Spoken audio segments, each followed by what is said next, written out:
Putusan. Keberatan majelis, saya mau berbicara sebentar. Saudara perintahkan keluar. Kalau saya tidak ada kesempatan, Silakan keluar. Jangan gertak-gertak. Saya bisa gertak juga, saudara. Bisa dihukum menghalang-halangi penyidikan penegakan hukum. Kalau di dalam hukum itu sesuatu yang tidak dilarang itu boleh dilakukan. Welcome back to my channel. Kembali lagi bersama saya Rita Sewan. Kali ini kita akan melihat kembali track record yang sudah dilakukan oleh maksud saya track recordnya Pak Mahfud MD, ketegasan beliau, kejujuran beliau ketika masih di MK dan ketika sudah menjadi Menko Polhukam, saling bantah-bantahan sama DPR, dan beliau sungguh sangat luar biasa dan pantas menjadi wakil presidennya Pak Ganjar. Kita mendoakan mereka, kedua orang jujur ini, bisa memimpin negeri yang kita cinta ini. Mari kita simak pernyataan-pernyataan Pak Mahfud MD dan ketegasan-ketegasan beliau selama beliau masih menjabat sebagai Ketua MK dan ketika sudah menjadi Menko Polhukam. Saksikan terus, jangan di skip. Besok lusa habisnya. Ya 2 hari lah paling lama. interupsi majelis. Tidak ada interupsi. Interupsi majelis. Tidak ada interupsi. Saya mohon interupsi karena menurut kami Tidak ada. Sebentar majelis, saya hanya ingin meminta pendapat dari majelis. Tidak ada pendapat. Kalau saudara memaksa, saya keluar. Enggak, saya mengatakan bagaimana dengan pertimbangan majelis hakim yang tidak sesuai di petitum.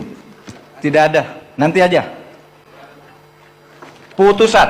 Keberatan majelis, saya mau berbicara sebentar. Saudara perintahkan keluar. Kalau saya tidak ada kesempatan, Silakan keluar.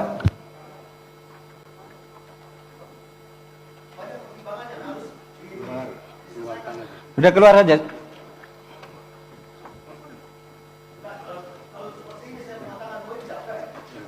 Ya sudah, tidak fair.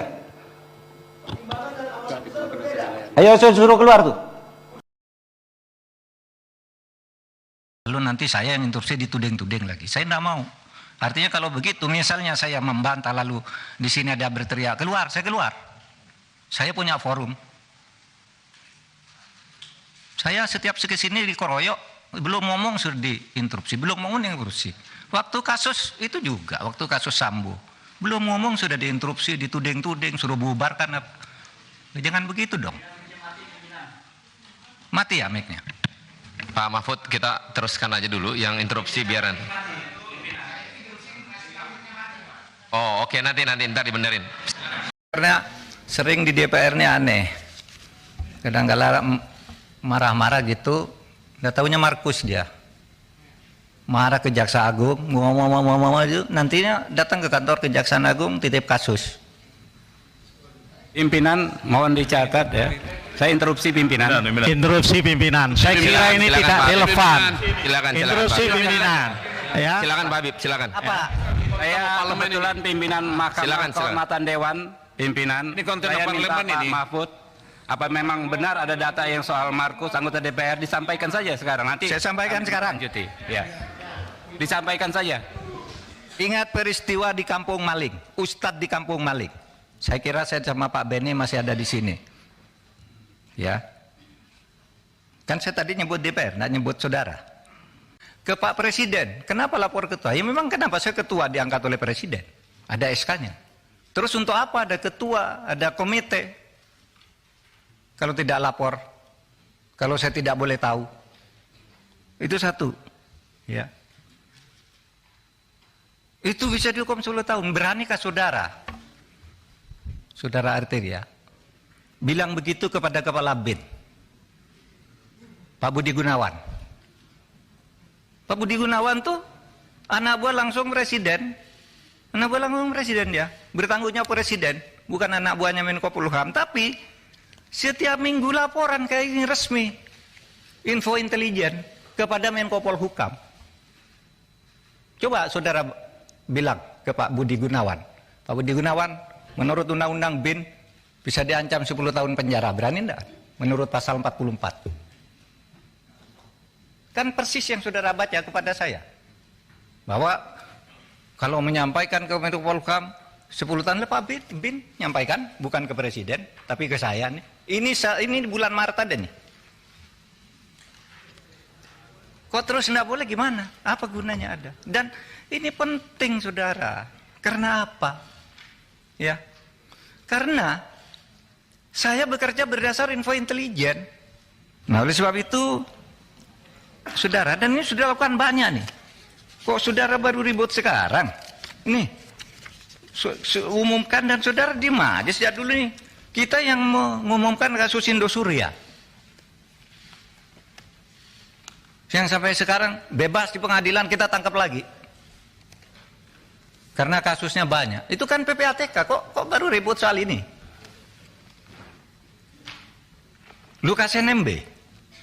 Ketika ditersangka ngamuk-ngamuk, rakyatnya turun. Saya panggil PPATK, umumkan. Uangnya di freeze. Kalau tidak begitu, Anda bisa ditangkap dia. Kita tahu dari Mbak Intelkam Polri misalnya, itu gimana di Papua? Menurut Intel, Pak, nasinya, cateringnya setiap hari turun. Itu sudah tidak ada kekuatannya. Itu kan Intel, masa tidak boleh? Nah oleh sebab itu, saudara, jangan gertak-gertak. Saya bisa gertak juga, saudara. Bisa dihukum menghalang-halangi penyidikan penegakan hukum. Iya. Dan ini sudah ada yang dihukum 7 tahun setengah. Namanya Verdik Yunandi. Ya kerja-kerja kayak saudara itu. Orang mau mengungkap, dihantam. Mengungkap, dihantam. Ingat kan? Itu. Saya bisa. Saudara menghalang-halangi penegakan hukum. Itu Verdik Yunandi. Masih ada itu. Saya sama saudara kan kerjanya dengan Verdik Yunandi. Melindungi Setia Novanto kan? Nggak boleh dia ini, lalu laporkan orang, semua orang dilaporin sama dia. Ya, kita bilang ke KPK itu menghalang-halangi penyidikan, menghalang-halangi penegakan hukum. Tangkap. Jadi jangan main ancam-ancam begitu. Kita nih sama, saudara. Oleh sebab itu, saudara, saya ingin menegaskan itu kepada Pak Arsul. Harap jangan dipotong. Pak Arsul bicara kewenangan. Menurut Perpres kewenangan Polhukam itu A, B, C, D. Tidak berwenang mengumumkan. Loh, saya tanya, apa dilarang mengumumkan? Kalau tidak berwenang, apa dilarang? Kalau di dalam hukum itu sesuatu yang tidak dilarang itu boleh dilakukan. Loh, Anda dari pesantren nih, saya bacakan dalilnya. Wal aslu fil uqudi wal muamalah as-sah hatta yaqumu dalilun alal batalani wa tahrim. Pimpinan, izin pimpinan. Boleh bicara? Nanti dulu. Ya, menurut saya biarkan Gini, menjelaskan dulu dong. Nanti gini. Bicara. Saya mohon izin ke pimpinan. Boleh nggak saya bicara? Nanti dulu. Oke. Nanti dulu. Silakan. Jadi setiap urusan itu kalau tidak ada larangan, boleh kecuali sampai timbul hukum yang melarang. Itu pesantren kan? Dalil di pesantren waktu kecil udah menghafal kayak gini. Nanti kalau di dalam hukum umum, saya katakan juga sekarang ke Pak Beni. Tanyanya kok seperti polisi. Menko boleh ngomongkan apa enggak? Begini Pak, kalau seperti boleh apa tidak? Begini kalau substansi boleh apa tidak? Jawab iya atau tidak. Kan enggak boleh tanya begitu. Itu. Harus ada konteksnya dong. Sesudah bilang boleh. Boleh katanya. Ini yang saya lihat. Kalau boleh sebutkan pasalnya lah. Boleh kok harus ada pasalnya. Kalau boleh tuh enggak perlu pasal.